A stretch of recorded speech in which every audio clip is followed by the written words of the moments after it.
Hello, Nikhil. Welcome to the show. Hi, Archana. Thank you. Today we have Nikhil Day with us, who is the Executive Director at AdFactors PR and founder of Soul to Soul Coaching. Thank you for being part of this. So, can you elaborate on what are you doing currently and why did you choose this one? Absolutely, Archana. So, yes, I do wear two hats currently professionally. I call myself a weekday communicator and a weekend coach. Okay, so basically, in 2019, when I decided to embark on becoming a coach, I had no idea how much I would love it. All I did know is that I had been supported and helped by coaches for much of my professional life. I was lucky that many of my companies had provided me with access to a coach. So I knew the power of coaching, but I didn't know how empowering it would be to become a coach. So yes, these are the two paths that I walk. AdFactors Public Relations is India's largest PR firm. And we have a team of about 1,400 people and 600 plus clients, and do just some wonderful work to support corporate and brands in India. And in my personal time, I work under the Soul to Soul coaching banner, helping people find, I guess, meaning and alignment with who they are and what they want to do. So the intersection of these two worlds, communication and coaching, really, as I see it, is in my comms work, I'm helping brands and companies stay aligned to their purpose, stay true to who they are and how they can impact the world. And in my coaching work, I do that for individuals. Right. Okay. So, how do you carve out time for both? Is it very de-alienated, or you combine the both things? Yes. No. So I think I was lucky. I joined AdFactors. Now it's just been about 2 years. And as part of my joining, one of the conversations that I had with the founders was that I would like to continue to pursue my coaching career in tandem with my communication career. So there's a lot of talk about moonlighting right now. So I am officially moonlighting. I have the blessings of the promoters and founders of the company to do this. And I think so the first is that when you're trying to straddle two different worlds, you have to do it, I think, openly, honestly, with a genuine intent, so that all the people that you are in touch with understand where you are, where your priorities are. And therefore, the weekdays and the weekends is one broad distinction. When I first started off, I wasn't sure how to manage it. But now Saturday, Sundays is where I put a lot of my time on the coaching work, and Monday to Friday is the PR work. Occasionally, there are times when I have to make an exception both ways, because PR is a 24/7 job. So if a client needs my support on a weekend, then of course I will do that, a PR client. And similarly, if on occasion there is a coaching client who needs support on a weekday, I'll ask him or her if they are okay to do it like at 8 p.m. at night or early morning, so it's outside of work hours. So finding these blocks and arriving at, in my head, what is a good formula, and then aligning my ecosystem, which is both the comms world and the coaching world, with this seems to have been a formula that's currently working well for me. Oh, nice. So, any PR tips for upcoming coaches? Yeah, I mean, I think there's a lot of talk around how to build your presence online, because right now there is a need to build your brand online, and personal branding is becoming a big topic. But I think the way I look at it, and that's why I say the intersection of comms and the coaching world, is the work we do as coaches is to help a client identify what is their core life purpose, what are their core values, what are their natural skills and talents, and that's the centerpiece of it, right? That's the core of the person in personal branding. So once you have been able to identify really who you are and what is your intent, what is the impact that you want to have in this world, then building a story around it becomes authentic, becomes meaningful. If you don't do the inner work, I can give you lots of tips to get more visibility, but most often that just doesn't work because you're selling something that's inauthentic. You're attracting an audience that believes one thing, but when they actually find you, they find that, but this is not what I thought you were as a coach. So the congruence between the inner self and that outer storytelling would be one big piece I would offer to somebody. And I say, find your own space and your own pace, right? There are lots of new ways to communicate, right? LinkedIn is just one platform that we're on. There's Instagram, which is growing. But are you comfortable on that platform? Are you comfortable with the frequency with which you need to engage? You have to do you. So I often say, be joyfully you, because you will find a tribe that you attract, and that's your audience. That's your client base. So for example, there's a lot of talk in the coaching industry around you have to find your niche, right? What is your niche? And I've been at this now for years, and I honestly, I've stopped trying to find it. I have decided the niche will find me. I love coaching.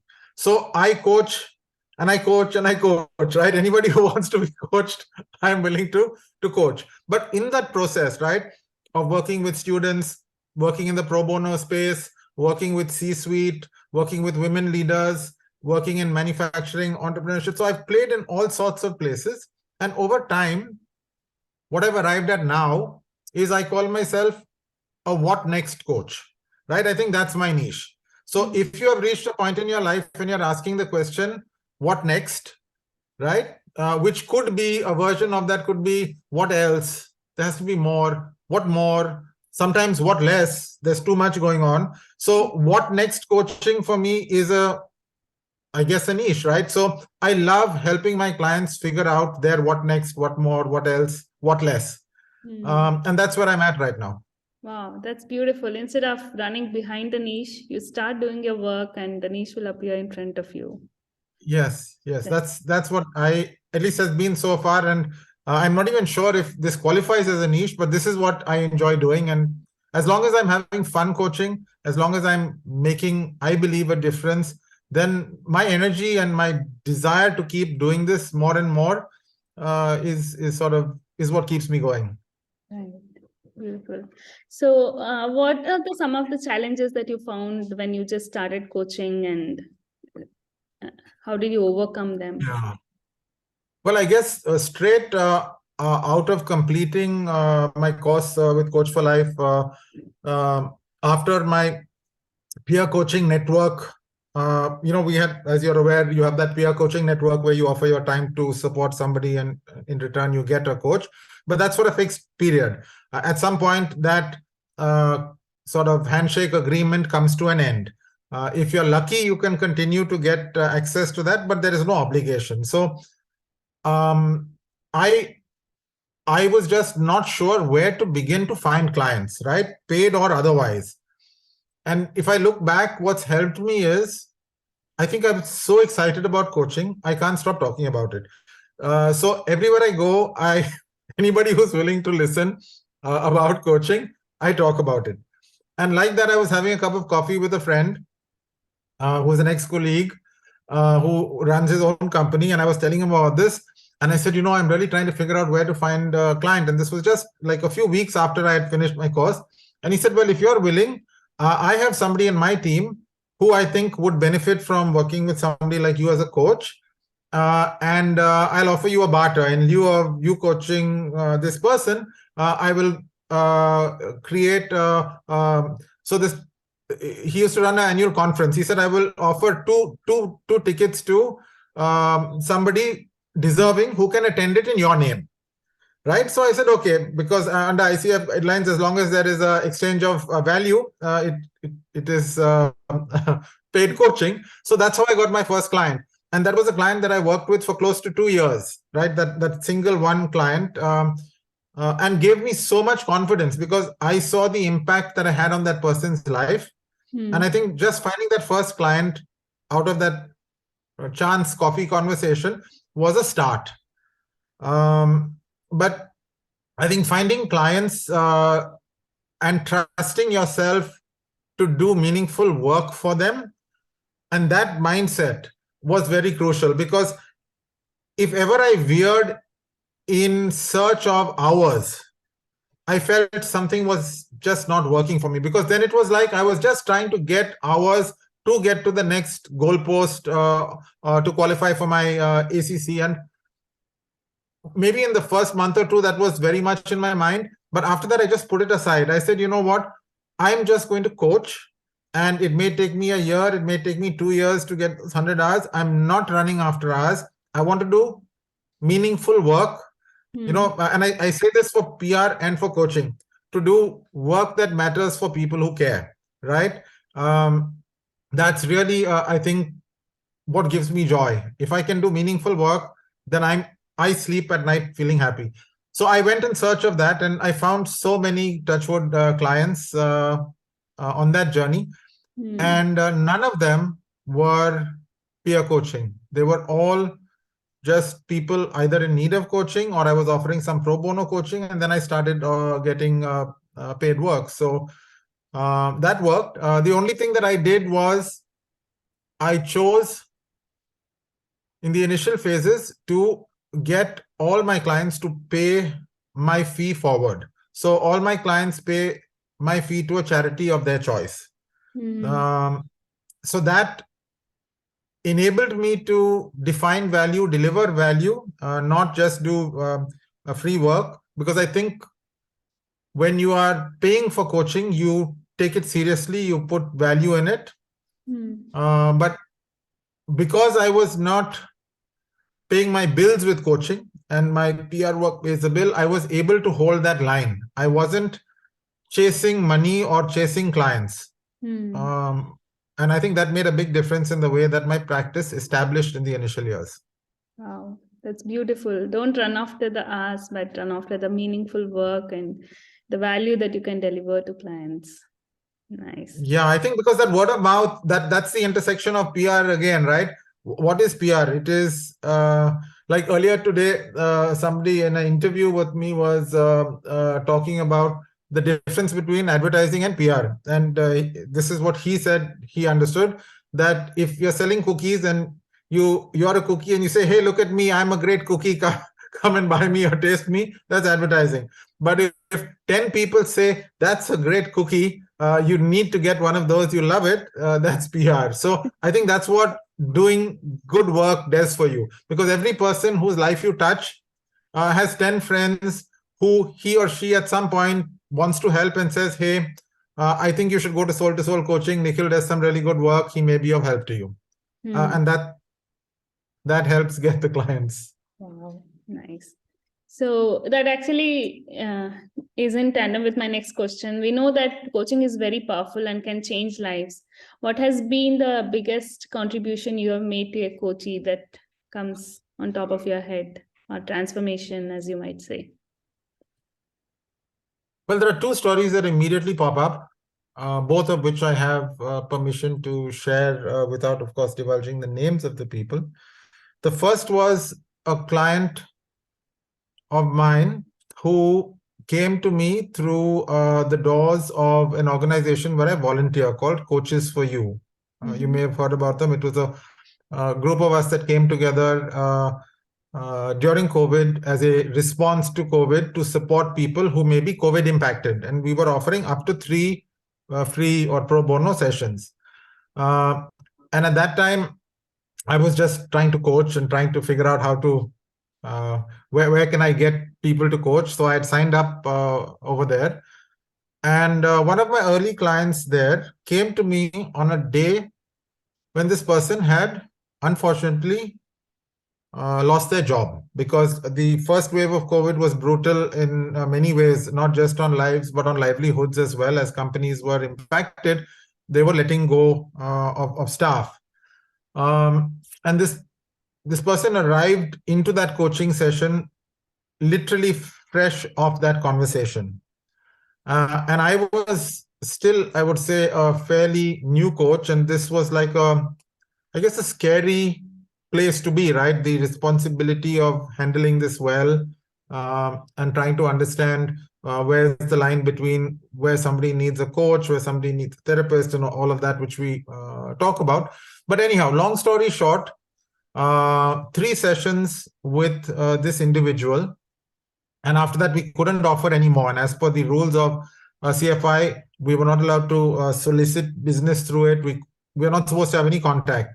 So after that, for many nights, I used to lie at night thinking, what happened to this person, right? Because there was a runway of 1 month, after which the money ran out. There was a spouse involved. There were kids. So it was a very emotionally charged situation. But I'm happy to report that 2 months later, I got a call from this person, a call to thank me, saying that you have no idea, Nikhil, the role that you played in my life. You came literally like an angel at a time when I needed somebody to give me the confidence that I could find my way through. And today I've found a job that's paying me more. I'm doing very well. So that was like a real, like, wow, this is the power of coaching to touch another human being's life. Now, the reason, of course, that in itself was just so gratifying. But why I think this is such a powerful story for me is I didn't realize that a year down the road, I would face the same problem. My company, I got a call from Hong Kong saying, I'm sorry, but your role is no longer viable, and that role is being done away with around the world. So you have 3 months. And of course, that was a very, very tough period. But what got me through it was actually the memory of the fact that I had helped somebody, and I have a coach. And I said, if I could coach somebody through this, my coach will enable me to find my way through this. And with God's grace, I did. And here I am today, happily having a chat with you, right? With this as a happy story. So so this is really one big story. The other one is about a client that came to me with a very unique ask, saying that I keep going for interviews, and was trying to get out of the country, right, to move to another country. I get all these wonderful opportunities, but I never seem to be able to land the job. So can you help me? So I said, I don't know, but I can try. And we worked together for about 6 months. And lo and behold, with that one change, right, the coach came into the picture. The job opportunity was converted, and this was in the middle of quite a chaotic phase in the world. And the person moved out of the country to another time zone. At this point, I thought my contract would end because of the time zone and the job done. But I got a call from the same person saying, Nikhil, I really enjoyed working with you, and I want to continue. So I said, but now what? Because what you had originally come to me for, we've done. And the person said, well, now I think, now that I found my job, now I want to find my life partner. So I was like, I don't think coaching works like that, But anyhow, long story short, the person was insistent, saying, no, but you work with me. I believe that you will help me. And I am now sitting with a wedding invitation in my inbox. Okay, now I don't know whether I can take credit for it, but these are 2 very clear asks that a person came to me, and I am being credited with being a part of that solution. And therefore, when I talk about being a life and leadership coach, I believe that there is just one Archana, there's just one Nikhil, right? The same Nikhil who is a husband, a father, a brother, a son, is also an employee, the director of Ad Factors, and the founder of Soul to Soul Coaching. So at different times, I think different parts of me needs the support of a coach. And so too, I think many of the clients I work with. So yeah, these are 2 stories that give me sort of goosebumps and belief in what I do. Yes, they're very heartwarming, and thanks for sharing with us today. And moving on to the next question, I wanted to understand, what are your biggest learnings as you started on the ACC coach journey? Mm, well, I think actually I was quite worried because at the end of the first two parts of the program with Peter. So I did part 1 and 2 with Coach for Life. I didn't do all 3 parts. So uh, my logic was that I want to be a unique coach. Okay, I want to be a coach that is not a formula-driven coach. So I wanted to, how do I put it? It's like an assembled computer, right? So you can buy something really cool off the shelf, but then you can assemble one with all these different parts, which is unique. There is no other computer like that because it's been hand built. So I was looking to build myself into this coach by taking different parts from different people's learnings. And therefore, after I finished part 1 and 2, as my hours, I crossed the 100-hour mark. I was closing on like 150 or so before I said, okay, now is a good time to put my head down to figure out what I need to do to get ACC. So then I figured I needed to get a mentor because I needed those 10 hours of mentoring, part of which is to be in a group, and then some individual, then I need to get the recording and all of that. That's when I started really paying attention again to what it takes to get that first level of certification. And I realized that when I was looking at the coaching competencies, the way that at least my batch went through with Peter, it was a felt experience. We were just taught to coach, right? And in retrospect, I realized that I was practicing whatever competence 1.a or what all of that. So I suddenly felt that my book knowledge was very poor. My practice knowledge was very high, but there were other coaches that I went to who were rattling off, one A, one B, one C, all sorts of things, and deep discussion on the competencies. And I felt like, wow, was I asleep in the class when this chapter was being taught? But anyhow, that was still a good learning because then I was able to go back, I was able to study, able to learn. And then, of course, now we have the old coaching competencies and the new coaching competencies. So there's the change over there. So just reacquainting myself with some of the theory of it and learning how to talk about that fluently, I think was a hard but necessary step in my evolution. And then I guess, I don't know, as I got to know more and more, I realized I know less and less. I don't know how to explain that because I thought I had learned a lot. Then it was suddenly, oh shit, this is like just the beginning of the journey. So yeah, I think that's why it's called mastery, because you learn how much you don't know every day and how much more there is to learn. Yeah, so I would say maybe just keep that mindset of being that learner, right? To keep trying to be the best coach you can be requires not to get too sure of oneself or too cocky with, oh, I've reached some point now. So yes, you have, but that's okay. There's many, many more mountains to climb. Yes. Joyfully. True. And once one finishes 60 hours of coaching till they actually get certified as ACC, there is a gap of 100 hours of coaching, right? So is there any tips that you have to do this quickly in a fast track? Well, actually, my tip was the reverse. Mine was that ACC is a milestone on the road. Don't try and get there in a hurry. You're not in a race, right? There's no prize for getting to ACC sooner than your batchmate or your classmate.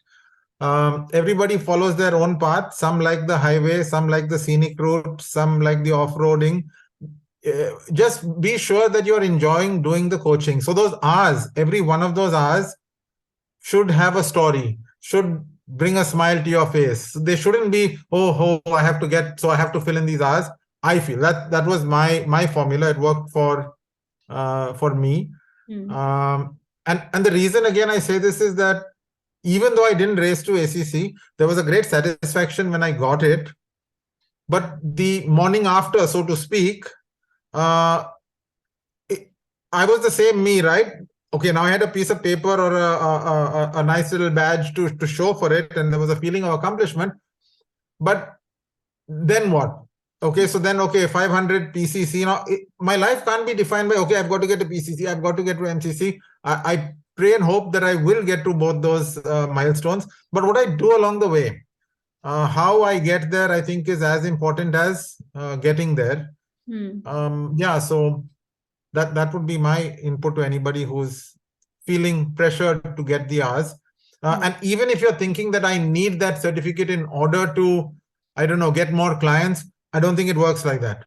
Because most clients, at least individual clients, aren't looking at your certificates as much as how you make them feel, how you serve them. And even if you look at the corporate world, while there is, of course, a set of corporates that want PCC and ACC for sure, you'll get there. And when you get there, there are many ACCs, many PCCs, then it will be like, but why am I not being chosen? Why not? I don't think it's about that. I think it's about if you find the audience that you need to serve, whether it's corporate clientele or individual clientele, you will get there sooner than later. Okay. Yeah, wow, that's a cool tip. So if I wanted to find pro bono coaching, Yes. where would could you indicate a few pointers for me? Well, I found it, as I said, in Coaches for You. I don't know if they're currently accepting because we had got to about 300. Then I think in our reincarnation, there are about 200 plus coaches signed up. But I think it is still accepting, or at periodic intervals, it accepts new coaches to sign up. So Coaches for You is a great place. And through that, I've made tremendous number of great friends. In fact, I'm a member of the ICF Chennai chapter. Though I live and work in Delhi, because many of the founding members, Vijay included, of CFY, are from the Chennai chapter. But yes, so you could log on to the Coaches for You site and register. If you are an ACC, there is another interesting one because last year not last year, this year I won that Rising Star Coaching Award as the ACC coach, and then the PCC one. I got to know who won in the PCC category. Works with a university called Shulini University, which impanels coaches who are ACC and above, again for pro bono coaching to the students of the university. So if you're an ACC coach looking for hours to get to your PCC, then Shulini could be one. And if you're on your way to ACC, Coaches for You. These are two that I think come to mind. But there are Facebook groups, WhatsApp groups, LinkedIn groups that often come together. BIY itself, which brought us together, often does these sort of camps where they are looking to serve pro bono clientele and they ask for volunteers. So yeah, just get engaged in the world of coaching and you will find that there are many who need to be served. So yeah. Sure. Thank you so much for your time and and anything else you want to add to make you feel complete about the talk today? Well, yes. One blatant plug of my new baby, Coach Ups. So myself and two other coaches, Sunny Basin and Parul, have recently created what we are calling India's first online magazine for professional coaching. It's you can find it on coachups.com, COACHUPS, coachups.com. So we've pulled together content about coaching for coaches or for anybody looking for a coach or for an organization that's trying to create a coaching culture. And we publish an article or two every week. So we're trying to collect information, and Darshana, I would love to have your contribution there as well. I'll send you the link, just about sharing, I guess, our passion for coaching and how it can be a force of good in the world, how it can change the world, make it a better place. Definitely. I would love to see how it shapes up, and I would love to contribute to it. And, wonderful, Darshana. And thanks a lot for giving me this opportunity and sharing your time and stories with us. It was a wonderful time, well spent for me. And I'm sure, Absolutely a pleasure to get to know you, and I'm sure our paths will remain connected as well. And I wish you also all the impact that you can have as a coach and as an educator to two thank, very noble vocations and professions. Yeah, yes. Thank you so much, Nikhil. And wonderful, Archana. Thank you. take care. Bye. Bye.